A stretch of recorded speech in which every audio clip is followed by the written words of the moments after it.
Guys, today we've got David Burns from DJB Food Group.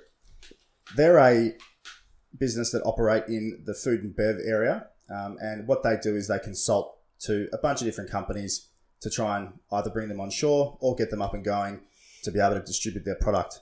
Have I just butchered that, mate? Or... No, that was perfect, Tim. Fantastic. Thank you. Welcome. Thanks very much. Great to be here. Beautiful view. Yes, it is glorious. Unfortunately, no one can see it, but us, which is that's kind of all that matters. Indeed. Mate, we had a bit of a chat on the phone the other day, and we've just had a bit more of a chat now. I'd love to learn a little bit more about what you guys do, not only from the consultancy perspective, but I think later on we'll get into talking a little bit about technology and how that's kind of changed your life a little bit. Can you give us a rundown on the business itself, and probably start with where you came from? I'd love to know what led you to this role here today. Yeah. Geez, we could go back a long time. So grew up in the UK, seaside town, Eastbourne, and then left school and did my diploma of hospitality. Became a chef by trade. So spent just over a decade in the hot, sweaty kitchens of London and Europe. Came to Australia and continued that. And then my bizarre, call it a lucky break, but you create your own luck. Joined Coles supermarkets in that capacity of developing or helping develop the ready meals era with that hospitality background, working with suppliers to develop the ready meals movement. A lot of fun, and then very, very quickly morphed into the buying ranks actually. So I became a buyer in the deli, and then ran the in-store bakery business for Coles. This is early 2000s now. A really enormous, trajectory of personal and professional development and growth. And then I put together the Wellbeing Cafe for BP, 2004, led the merchandise team, spent a little bit of time with Metcash. And then what is unbelievably 6 years ago now, and what I thought was going to be in between corporate roles, the classic story of helping a friend of a friend who had a brand who needed some help. And just snowballed into a really good fun, small business, helping primarily food and beverage brands and manufacturers with their strategy to supply into retail. Yeah, never a dull moment. Absolutely. I think people tend to be a little bit critical these days of corporates, and I think corporates certainly have their place. What are the good things about corporates, and what are the bad things about corporates? Because you've labelled quite a few there. You've got obviously Coles, BP, and Metcash. So 3 big companies in a similar space. What are the positives and negatives of working at those type of businesses? It's a really great question. And, Metcash, Coles and BP are all radically different to each other for various different reasons. Well, I loved my corporate career. I wouldn't be doing what I'm doing today if I hadn't done that for 20 years. The number one thing that resonates with me with the corporate world is the bit that I miss, I guess, is the team. I've led big teams and big part of driving a bigger corporate culture, which I really enjoy. And lucky for me, most of my corporate career, I was involved in, areas that were quite sort of entrepreneurial in the food game and the Wellbeing Cafe and in-store bakery at Coles. So, I was largely left to do my own thing. And then, the thing I love about working for yourself, which has been 6 years now, I'd say is in inverted commas, freedom. And then what does freedom mean? Well, for me, it means, being able to, not that you can't do this corporately, but, I am up at the school a lot, dropping off and picking the boys up. And after school, sometimes we play five-a-side soccer in the playground and all that kind of stuff. But I'm up early as well, so you get everything done and more, but with that outrageous sort of flexibility and freedom, which is the best part. And the added pressure that it's all up to you. Yeah, that is bizarre. You do miss that sort of 15th of the month, lump of dough into your bank account. Yep. It gets sprinkled in all over the place. So that is a challenge, but it's a bit better today than what it was 5 or 6 years ago. But overall, wouldn't have it any other way. Did you find when you left that world that often your tastes go up with your salary, and if you're on 50 grand, you're happy buying a coffee a day and maybe some Subway or something like that. But if you're on 200 grand, you want to go out for lunch, and you want to maybe go out after dinner for drinks and all the rest of it and spend all your dough. how was it going from, obviously you would have been on a pretty good salary, no doubt, at Metcash when you finished up there. I don't know if was Metcash the last place you worked at before you left? Yeah. You know, no doubt they paid you well. Then going from that to kicking off your own thing, how did you prepare for that, number one? Did you have to save money and all that type of thing prior to going into it? And number two, what was the shift and how long did it take you to get going in this business? Because it's a consulting business. It takes time to get moving. Yeah, really good questions. And, it is terrifying, even for me. And I'm, always been pretty entrepreneurial, but, not knowing that you're not going to get paid again next month is actually quite terrifying. Luckily, I did have a small amount of savings, which gets chewed up pretty quickly. Look, I think it is really, really, it really is tough. And you've got to be patient and you've got to be persistent. But ultimately, that as long as you can survive, that feeling of the freedom, outweighs everything else. So it's been really enjoyable with, lot more great stories to follow. Who was your first customer? How did you get them?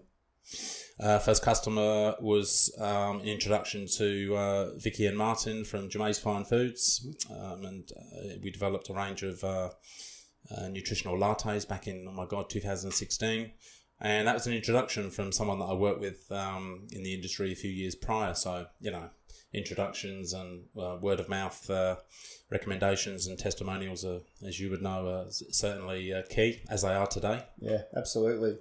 And to kind of further understand what you do, because you can say, we do this and we do that and all the rest of it, but I think examples are always a really good opportunity to kind of showcase what you do and showcase your skills. Yeah. So it can be with that Jamay's Fine Food, it can be with whoever. Can you give me a bit of an example of the type of work that you've done for someone that's kind of come to you wanting some help? Yeah, I'll give you a couple of examples. One goes way back. So I did spend 18 months or so with the team at Remedy Kombucha. It was actually it appeared to be in their early days, but they'd already been up and running for 5 or 6 years. And I helped them with their strategy to, get into the chains in the convenience store industry specifically through, just helping with their pitch deck and their sales strategy and how we were going to bring that to life. So that was an amazing experience working with those guys. Clearly, they don't need my help anymore because they've kicked on in a big way. And a more recent one would be, so the first part is a product and brand development, and then sales, distribution and marketing after that. So a recent example would be we've developed just recently Australia's first dip range in a paper tub. Dip categories full of plastic, and it's called Nuffin, Nuffin, as in nothing is better for the planet. Mm-hmm. So it's been a great story in Woolworths now, 600 Woolworths stores and independents around the country, and that came to light by bumping into Hayden, who's the managing director, who had a great brand, Castlemaine Kitchen, which is enormous in Castlemaine only. Mm-hmm. So we wanted to develop a brand that could resonate around the country, and we've done that. So to answer your question, we stood in front of the dip fridge, could see it was all, full of plastic, full of preservative, everything looks the same. So we said, well, let's do the opposite of all of that. So no plastic, no preservative, happy days. Here we are. That methodology. So, we were talking before that I interviewed Steve from Shine a couple of weeks ago, and that methodology, the same methodology, stood in front of the fridge at a convenience store, and said, all of these are full sugar. That one's got this. That one's for that. This one's for that, and there was nothing sugar free and whatever. There was nothing natural and all that type of thing. So it was very easy for him to be able to, or not easy. You could have a skill to do it. Obviously, you look at a fridge with dips in plastic, and I look at a fridge with dips in plastic. I see a fridge with dips in plastic, and you see a fridge with dips that doesn't need to be plastic. So it's a very different mindset. Yeah, totally. Yeah, absolutely spot on. And, the industry's full of slots and gaps like that. And, my job is to help people identify them and develop products and brands, get them ranged, help them grow, and target areas where that gap exists. And there's plenty more to come. Yeah, it's really interesting how the core product itself doesn't need to change. Sometimes it's a packaging, labeling, naming scenario. Yeah, well, with the no preservative, obviously, there's a shorter shelf life, which equals a higher quality. So most of the dips, almost all of the dips, have a preservative added, which helps preserve the colour and extend the shelf life. So, dips manufactured one day and it's still being sold 8 or 9 weeks later. So clearly it's not the same quality. So, and it's a fun brand too. So nothing is better for the planet. Nothing tastes better. Something out of nothing. It just goes on and on and on. How important is it for brands to have the whole climate piece down pat within their story these days? Do you think it's as important as people make out? I do. I really do. I think I was in LA in March at Expo West, which is an enormous health food expo in Anaheim. And the thing that stood out to me more than anything was not the product trends, but what everyone was doing about everything else. So the brand, the packaging, the look, the feel, the story, and the purpose. So the purpose being, what are we doing for the community? What are we giving back? What are we doing about climate change? Low food miles, reducing plastic. Yeah, I think it is entry level to the start line today. Absolutely. Yeah, so you think it's almost a must? Yeah, I really do. I really do. Absolutely. Fair. So you're saying before that you've done things like, especially for Remedy Kombucha, you did things like create the pitch and create the pitch deck and basically try to help them sell it into certain places. Yeah. I've done this the last few podcasts, and it's a really, really good exercise to go through. And what I've asked the people is, if you were to come and approach me if I'm a buyer at a Coles or a Woolies or a convenience chain, what are you saying to me? What collateral am I receiving? How much is too much? All those type of things. Yeah. At the very highest level, I think the mindset needs to be, there's a problem, and we're going to fix this problem. We're going to help you fix this problem. And the problem is often, there's a gap that you're not seeing, or there's a gap that we can fill. And, and we're going to start on Monday. And the dips is an absolute classic. So, evidence that gap is there, evidence that what you're doing is working to a degree, and you have traction. How do you show evidence that the gap's there? You do the same thing. You go to their fridge and you say, here's one of your current fridges and here's what it should be, kind of thing? Yeah, it's a really good question. So evidence is really key, which is very, very hard in the very early days, but you can get hold of scan data.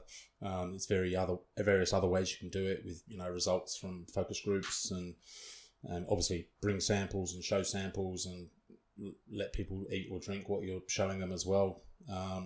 And I think, often there's a bit of logic that is illustrated that isn't always obvious. Mm-hmm.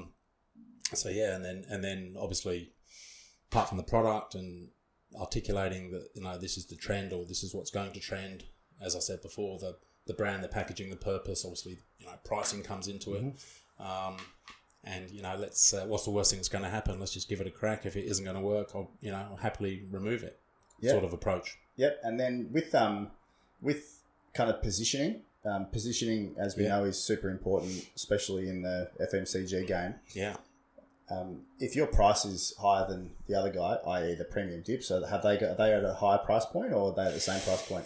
Nothing Dips is very slightly premium to mainstream, but we've proven already that it's within reach for, especially when you start doing some promotions, to get it back into the fray of mainstream dips. But it is slightly premium, but within reach, and most people are open to another 50 cents or $1 to help the planet. Yeah. And how important is it to have sales before? So if you're going into a Coles or a Woolies or a convenience chain, how important is it to demonstrate the fact that you've done sales, you've got social media, you've got people that follow, you've got people that buy into the brand? And because a lot of these supermarkets and that type of thing, they're kind of looking for more customers, right? So if they know that you're stocked somewhere, rather than them having to buy it online or something like that, it'll actually drive custom to their shops. Yeah, right? Totally. I mean, utopia rule is you have brand awareness of your product and brand before it's ranged in a major. So, as the brand owner, you've got a much higher chance of consumers taking that product off the shelf. And obviously for the retailer, they've got more assurance that that's going to happen as well. I mean, there are exceptions to the rule. I know, David at H2 Cocoa, which is one of the first coconut waters, oh my God, a dozen years ago now. He actually started with Woolworths. But equally, it was one of the first coconut waters. So he was very unique at the time. Yeah, exactly. And then Nothing Dips again Woolworths was our first stockist as well. It's been tough. Been through a range review already and survived just. So an exciting future there. And I think it really depends on the proposition. Almost outside of the product, as I keep saying, as well as the product itself. And then you've got to work really hard from a sales and marketing point of view to make sure it stays on the shelf, and consumers continue to take it off the shelf. And with the dips, we started in autumn, winter, and we haven't even gone for a spring, summer yet. So there's lots of upsides there as well. And for that next step, so you've gotten your product into a trial or a pilot at one of these, majors, we'll call it. How do you grow it within the major? Is it a matter of creating relationships up the chain, or is it a matter of rewarding making sure that you stay close to the original buyer? Who makes that call, and what do you have to do to get in there and farm? Yeah, look, I mean, it has to sell to stay in, right? It's not complicated, and if I ranked the most important things, I think it is promotions. So making sure in a supermarket setting, whether you like it or not, you need to promote, you need to get that ticket on the shelf, to get it highlighted, to communicate to people that are already shopping in the category. And dips is a classic. Recently we've been quite aggressive, to try and switch people out from plastic into paper. Obviously, great relationship is good, and illustrating that you're really investing both time and energy and financially into the brand from a marketing point of view. Whether that be digitally. Both the big chains here have internal marketing companies where you can do lots of tricks, in-store point of sale and online, propagating on their online store and all this kind of stuff. So, but yeah, not easy, and it does take time. And obviously it's, depends which category we're talking as well, obviously. Some categories are up for more disruption than others. Some are lagging a little bit behind in terms of innovation. So, as I said, always plenty of opportunities, Tim. What's your prediction for hot categories what's hot right now? And then, have you got any predictions for in 12 months' time? And we can catch up again and do another recording and we can see if you're right. Yeah, look, I think, obviously, no secret, the health food arena is in huge growth post-COVID. The key, what I like to talk about is the areas of our sort of anatomy that are important to us now, and they are gut. And I think the kefir and the kombucha movement were a big part of that. So people do understand gut health. Gut health is really, really important. So, fiber and probiotics, prebiotics, all these types of products, very, very important. The brain is the next one. So, Steve, who you met a few weeks ago, the Nootropics is an amazing brand in New Zealand called Arepa, which is a great beverage as well that has had a lot of scientific study around, what that does to help brain function. And then our largest organ in our body, which is our skin, which has been a big collagen movement, as you know. So they're the big three, and then immunity and sleep. So, any product or beverage or blend that addresses those five things are the really big movers. Yeah. Yeah. So it's again less about product and less about category almost, and more so into outcome. Yeah, definitely. And they're the big sort of health food ones. Then there's indulgence, so healthy indulgence or permissible indulgence, permissible indulgence. Matt I like that. Matt from Health Lab has done a great job in Australia, with really sort of nailing, better for you indulgence, gluten-free, plant-based. And then, this whole meals movement, chilled meals, frozen meals, meal components, meal kits, it's enormous growth. But again, big opportunity to differentiate within there as well. Yeah, I feel like there was really big growth in that area prior to COVID, and then COVID kind of, from a logistics standpoint, it's really damaged it. But I remember, even being in my apartment building, downstairs there was just boxes of the stuff everywhere prior to COVID, and then COVID hits and it just disappeared. Yeah, I remember, being in a restaurant sort of in the middle of COVID. And the amount of Uber Eats that were going out the door was staggering. There's like 2 tables sitting inside, and there would have been 30 Uber Eats bags sitting on the table with drivers coming in. It was insane. It's disgusting. Uber Eats is the vast majority of Uber Eats. I feel like everything tastes the same, and you can order Italian or Mexican, and it all tastes the same. I don't know what it is. Maybe it's a thing in my head, but I stopped getting Uber Eats. I don't know, probably a couple of years ago. because I did a commercial cookery course while I was at school, and as one of my Year 12 subjects, and I really like cooking, but when you're in your 20s, you just forget about it. But then when I hit my 30s, I'm like, I start again, and I love it. It's brilliant. So much better than the food quality is so much better than the crap that you get from Uber Eats, and it's actually hot when you eat it. Yeah, that's right. We cook a lot at home too. So boys are well fed. A bunch of boys, but that meals area is really taken off now. After I think chilled meals nothing new. I mean, I was involved in that in literally the mid-90s. Like almost 30 years ago, and it's really only probably in recent 5 years when it's really kicked on and been accepted. And we talk chilled meals that are reheated, microwaved usually. Not like unfrozen. Yeah, so and you foods are a big part of that because they really got into the marketing behind the brand, and but still some opportunities in there for sure.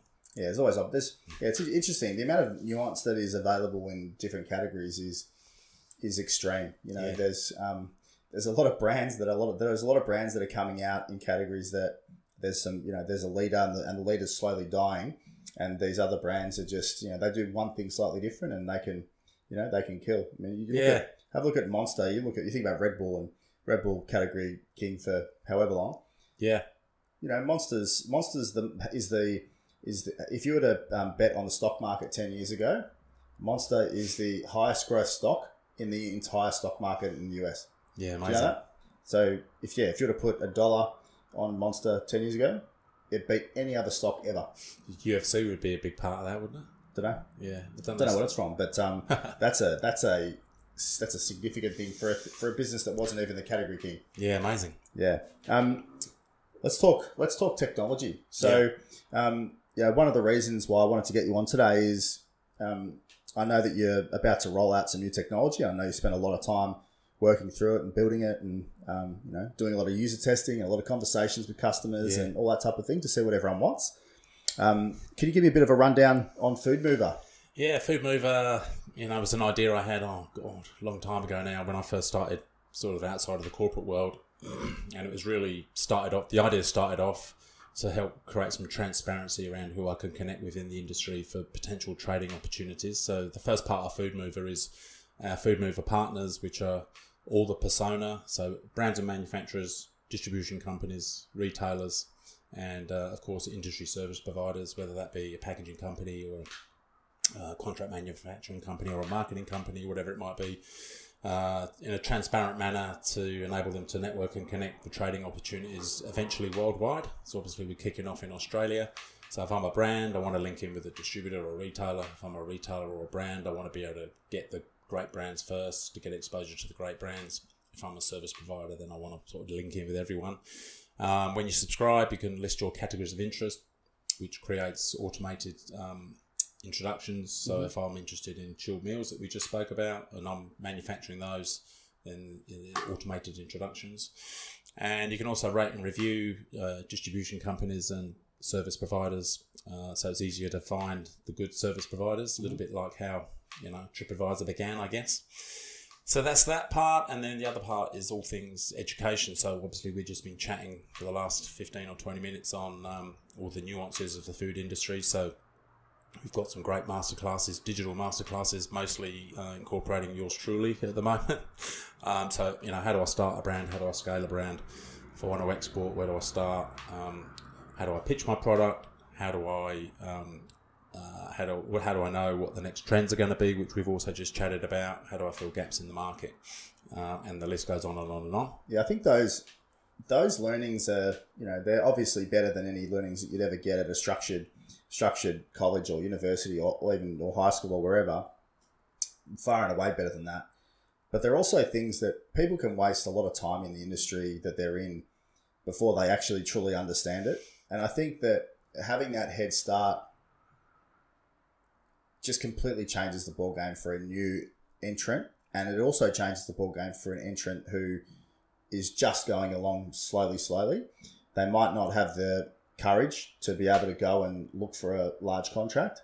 But if they can understand what it takes and what's required, which is a hell of a lot more than what they've got probably, to actually go into a major and go and get a deal done at a major, they need to have their manufacturing. They have to be able to scale and scale fast and scale when the retailer wants it. So there's so many things that people don't think about. People think they go create a product and they can, roll it out across. Oh, it's going to be in 2,000 stores and da da da da da. Yeah. When the reality is, it's a real slog, isn't it? It is, and it's as much about what you shouldn't do as it is what you should do.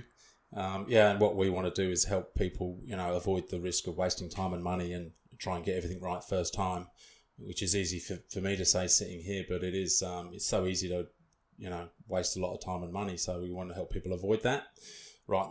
From start to finish, whether you're a established manufacturer. I mean, a lot of the big manufacturers I've worked with are really quite lost with this topic as well. Amazingly, companies I've known that have been around for, 20, 30, 50 years plus, as well as people who just have an idea, which I work with as well. We want to help people connect for trading opportunities and help educate them so they can win. What's one of the big things that comes up with me, and because people know that I'm in this space, I don't know a thing about manufacturing, but everyone knows I'm in this, the people I deal with, they know I'm in this space. And the first question I get is, if I wanted to create this type of product, who's the manufacturer that I would go to? And I get that a hell of a lot.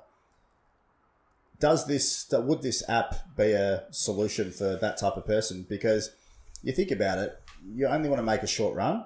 You want to maybe create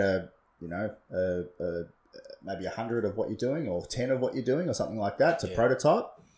And then you want to test it before you go and have to commit to China or commit to, Southeast Asia or something. Yeah, well, certainly contract manufacturers and manufacturers will be part of the industry service providers, and over time there'll be reviews and ratings, and the guys who are great and can help with these small minimum order quantities, etc., will come to the fore. So the answer's in time, absolutely, yeah. It's amazing how much I get that question. It's a I don't know what it is, but there's a thing called Google that people don't often think about, but when it comes down to the individual product that they want, to create, sometimes it's not as easy to find where to go, as it should be. No, that's right. And I'm got a couple of things on at the moment where I've been trying to get a bit of help as well. And it's not that easy, but hopefully, Food Move will be able to pinpoint exactly what you want a lot quicker. Again, coming back to saving you time and subsequently money. Yeah.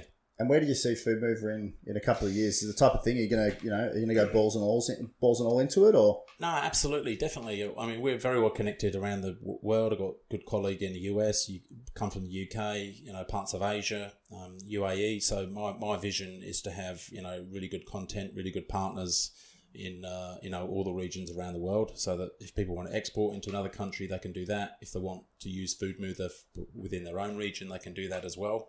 I'm looking for sort of 10,000 subscribers within the first 5 years. Mm-hmm. And that sounds like a big number, but you go to some of these big food trade shows in Europe, for example, and there's 7,000 or 8,000 people exhibiting under one roof. So I've got big plans, and we're moving into sort of a capital raising phase as well. Yep, awesome. Looking to really drive it, and this I think will supersede what I've been doing for the last 6 years in time, and just focus on amazing content that keeps people on the platform, and being an amazing tool that's low cost, high impact. Yeah. Are there any competitors in the space? I mean, I haven't really looked into that area of it, but are there any kind of connectors out there? Yeah, there definitely are. I mean, RangeMe is pretty enormous. They're in the US now, but it is sold primarily around connecting and helping people network and being introduced to buyers. So we're doing that as well, but potentially the bigger piece for us could be the education piece. So we're sort of a one-stop shop for everyone in the food industry, and that's the reputation I want to build. Is that I want to build a big community that's Australian made and owned, with tens of thousands of people that enjoy the content at a very, very low cost. Yeah, if you think about it, Australians are going to forever and more so be importing anything that they want to sell from overseas. So creating that link between the Australian consumer all the way through to obviously we'll call it the manufacturer, being the being the brand. Yeah. And then they'll obviously get it manufactured overseas. I think creating that link over to overseas manufacturers and for those brands to be able to do it easily over there is super important. Do you get involved in the manufacturing side of things with your current clients? Yeah, definitely. Yeah, I work directly with a few manufacturers, biscuit and cookie manufacturers. So yeah, absolutely. Yep. It's actually more enjoyable because you're working, directly with the manufacturer. Yeah. Obviously, majority of brands out there, the brand owners aren't the manufacturer; they're getting someone else to manufacture it for us. So there's an enormous manufacturing industry worldwide that can easily be unravelled through Food Mover, and as well as service providers like packaging companies, particularly with sustainable packaging now, which is topical as we've spoken about. Yeah. Marketing companies is really important because there's thousands of them, but it's hard to find a great one, in my experience. Yeah, it's hard to find a great one where you can get some outcome relatively quickly. Yeah, even good legal advice. Who can I go to get organise my grants? There's a whole raft of. I mean, most people you talk to in the street would be involved in the food industry in one way, shape, or form, including your good self. Mm-hmm. Yeah. So, I forgot my question I wanted to ask, but it's escaped me. But for you and building this consulting style of business, that's what I wanted to ask you. The manufacturers and the brands, what are the biggest challenges they're facing at the moment? Because you hear different things, and certainly I hear supply chain inflation affects different people differently. What are their biggest challenges that they're facing at the moment? So maybe if you can focus on an established type of brand, like a more established brand, what are their biggest concerns today? And then for a manufacturer, what's their kind of issues? Yeah, well, I think across the board is definitely a rising costs, and you keep hearing it's COVID related, but you never really get the absolute transparency about what exactly does that mean. So the biggest the one I've come across in recent times is the international freight. We bring in Karma Bites from India, and it's just literally been tripled in the last 18 months. It's starting to come down again. But obviously you can't pass all of that on, right? So I think any manufacturer, any brand right now has been faced with, cost increases in one way, shape or form over the last, through COVID, so the last 2 years, let's say. And, it's just almost impossible, to pass all of that on because the retailer has to reflect that in the cost price to maintain their margin. So that would be right up there at the very top, I would say. Yeah, and if it's a $5 product, no one's going to pay $7 for it. That's just not really a possibility, is it? That's right. But coming back to your inflation question, there is some inflationary activity happening out there, obviously, because cost increases everywhere. Some are being accepted, and obviously, the bulk of it is being reflected in the sell price. So, it's a challenge. Yeah, I was reading some stats out of the US, and they were saying that the cash that's been pumped into the US economy, because they went ballistic during COVID and then even after COVID, the cash that's been pumped in is going to take 18 months to actually circulate out of the economy. And they've just passed another $350 billion bill, which is going to circulate probably about another 70 or 80 billion into the economy in the next 12 months. So that's just going to push it out now. So they're going to have inflation for the next year, and it's going to be pretty solid. And that whatever happens there happens here 6 months later. Yeah, it's tough, and I think anecdotally I've heard from several of my peers in the industry that consumers that they've got deep pockets and shorter arms at the moment. So something they would have purchased weekly is now fortnightly or monthly, especially in generally speaking, the growth areas are premium or sub premium that are a little bit above kind of mainstream, if you like. So the sort of proposition between a sort of $2 packet of pasta versus a $3 or $4 protein ball is being looked at with a little bit more discerning than it may have been over the last pre-COVID. And I think that's and all the the government funding has obviously dried up with the the subsidies that were being dished out during COVID, which was great. But it's tough. It's tough out there. Consumer sentiment is tough, I would say. Yeah, it's really interesting with the. I had a look at some credit card data as well, and the credit card data in Australia was at its lowest point. The total outstanding credit card balance across all Australians was at its lowest point at the end of COVID since I think 2013, that's staggering. Usually it would grow by 3% a year, 4% a year, something like that. But it was at its lowest point since 2013. So people had been responsible during COVID, and the money had been coming in, but they've been putting it onto, paying off debts, which is fantastic. Probably because it's more consistent. But it's just ballooned again in the last, since COVID finished, what was that, a year ago or something? It's ballooned again. So it's Makes sense. It's up at its highest rate ever now. So that's a significant lift. Yeah, I think a lot of people were benefiting from some of the the government subsidies, and that's dried up. So that what you just said would make sense, wouldn't it? Yeah, absolutely. Last question: what's your favourite brand that you've ever worked with, and what's the best outcome that you've ever had? Oh, that's a tough one. I'd have to say, can I pick two? Of course. Look, I was at a trade show in Germany in October 19, and I bumped into the brand Karma Bites, which are pop loader seats. And 12 months later, we had them down here, distributed around Australia. It's just, we've done a lot of consumer shows this year in particular, where we've, sampled to consumers, sold to consumers, and, it's just been a great story of a new snacking brand that's, much healthier for you, and with great branding, great packaging, and people just love it. It's just been great to be, part of that journey down here in Australia. It's been 2 years now. And I think I have to say, look, the Nuffin dip story has been a really... The thing I love about Nuffin is the pace at which it happened.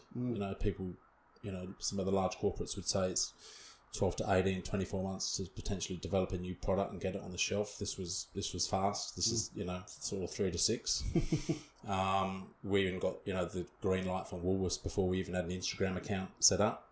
Yeah, wow. So it's pretty funny. And so that'd be two, but I don't, just in case any of the other brands are listening, I love them all, but that'd be this year, Nuffin, and the last couple of years, I have to say, Karma Bites. Yeah. Awesome. Yeah. So where can people find you on the intranet?